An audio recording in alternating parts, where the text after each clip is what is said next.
இன்னைக்கு மே 28, அதாவது மாதவிடாய் சுகாதார விழிப்புணர்வு நாள். அதை பத்தி தெரிஞ்சுக்கிறோம். Hi, I am doctor Selvasenthamizh Selvan அருணாங்க.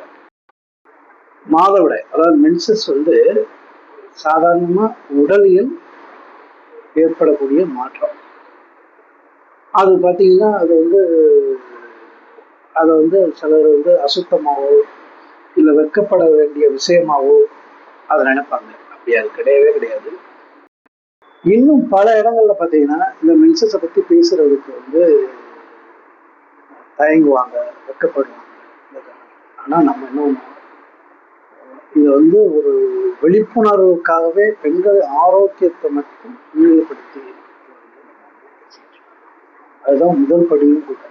ஆரோக்கியமும் விழிப்புணர்வும் தேவை. என்ன பண்ணலாம் அப்படின்னு பார்த்தீங்கன்னா, சுத்தமான நாப்கின் பயன்படுத்துங்க. அதாவது 4லேருந்து ஒரு 6 மணி நேரத்துக்குள்ள அந்த நாப்கினை சேஞ்ச் பண்ணிக்கோங்க.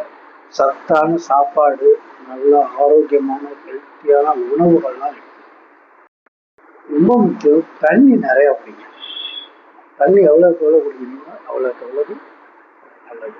இதோட சேர்த்து சிலருக்கு பீரியட் அதிகமாகும்போது வயிற்று வலி கடுமையாக இருக்கும், இடுப்பு வலி இருக்கும், இரகுலர் பீரியட் இருக்கும்.